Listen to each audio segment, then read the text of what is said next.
Thank you, Michael, and good luck. Now, for years, my next guest suffered crippling back and neck pain and was taunted whenever she stepped out of the house, and all because of the size of her boobs. They were 36J. Well, she went from this there to 5 cup sizes smaller as one of the very first people here in the UK to try a brand new type of breast reduction that doesn't mean you have to go through major surgery. Well, Yasmin is here now, along with her doctor, Puneet Gupta, and our very own Dr. Hilary Jones. Very nice to see you. You too. And even when you were quite young, you had big boobs. Yes. So did you find that boys would just talk to your boobs? Absolutely. Yeah. And it was like you were defined by the size of your breasts, basically. I was the boobs, basically. Yeah, I wasn't Yasmin. It was just the boobs. Big boob girl. Yes. So a bit of a curse, really. Yeah. Yeah. And also, you were saying you had bad back pain as well. Yeah. That was really bad. Sports out of the question. I could kind of get away with the pain.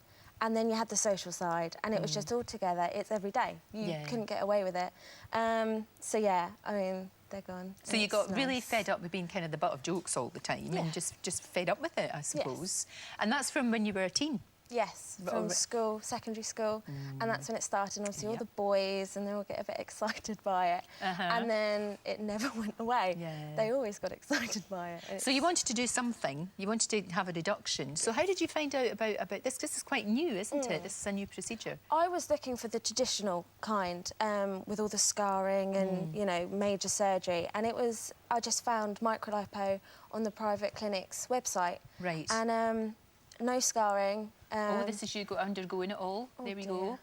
And measuring to see what it's all about. And Dr. Gupta, why is this so different from traditional methods? I mean, clearly there hasn't been the scarring, as you've said, but is it just like liposuction? Is that what it's like? Not exactly. There are a few differences. The first thing is far less traumatic than a surgical way of doing a breast reduction. Because it's done under local anesthetic. Right. It's more like a walk-in, walk-out procedure, which is done in 2 to 3 hours. You're left with no scarring, no downtime. You could pretty much back to work and normal activities in 2 to 4 days' time, and you can still achieve a 50 to 60% reduction. There are obviously some limitations. Not everyone is suitable for it, but you can achieve a lot under local anaesthetic.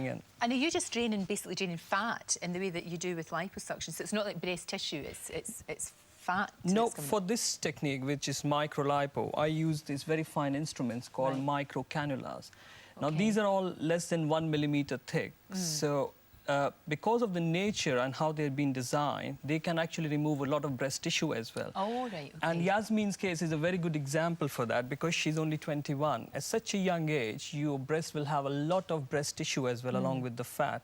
And we managed to remove both of them. Right. So how much was taken out of your boobs? 50%. And that's a litre out of each boob. A litre? Yes. Out of each one? Goodness me, girl. I know. How did you stay upright? At the risk of being one of those people that making jokes about it. But you feel better now? You feel more confident? Absolutely. And what about, immediately afterwards? I mean, Dr. Gupta was saying there you could get back to normal within a couple of days. Did you find that? Yeah, I took the next day off work and then was back to work the day after that. Absolutely fine. I had this weird lump in the back of my neck before, where obviously I was hunched down. Of course. The next day, gone. It's away. Absolutely gone. So, Hilary, this seems, an alternative, certainly, to traditional breast reductions. What do you think? Well, I think I'm going to sound the word of caution here because we've heard the upside of this procedure, but I think we also need to balance it. Dr. Gupta said already that not every woman is suitable for this procedure. This procedure is not really a breast reduction as much as a bust reduction. It doesn't touch much of the breast tissue. It's really taking out the fat surrounding the breast, which is a large part of the bust. Now, you can get problems such as fat necrosis, where fat cells die after the procedure, and lumpiness. Just as you can get when you liposculpt any part of the body, you can get an asymmetry at the end, and people need to be aware of this. You can also get the fat reappearing as the fat reforms. That's another possibility. But the main problem with this procedure, because it's not a particularly new procedure, it was looked at 10, 15 years ago, and not many aesthetic surgeons use it because of the problems, which were basically with large breasts, pendulous breasts, you get loose skin and you get sagging. There's no lift involved, as you would do with a standard breast reduction surgical procedure. So how long does it last? That would be my main question. Yeah. And how do you know that the candidates you have and do this procedure on are going to get the result they want long term? So it's not, as you said, it isn't for everybody then? Well, yeah, but there is a reasoning for all the points that Dr. Hillary has raised. It's not a procedure for those women who already got pendulous breasts, devoid of fat. We do remove significant amount of breast tissue with this, and where it stems from, how the technique originated, because it was a very successful technique to treat male gynecomastia, where you achieve complete flattening of the chest in men. With regards to risk of fat necrosis, that involves with any surgery when you're going into the breast.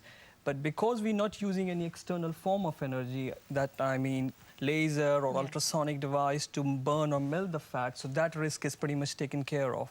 And there are certain medical interventions that you want to consider. You do a pre-op scan, you want to do a post-op scan.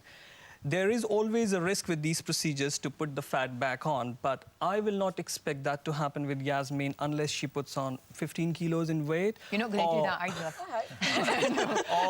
you? Or it goes, or postmenopausally, because that's when the anatomy of the breast changes significantly. Most of the breast tissue gets converted into fat, so if you put on weight, they can still... Do you know what? It's like everything else. For you, it's worked beautifully, and it's like everything else. If you're going to do this, you've got to make sure that you go to somebody who knows what they're doing. Yes.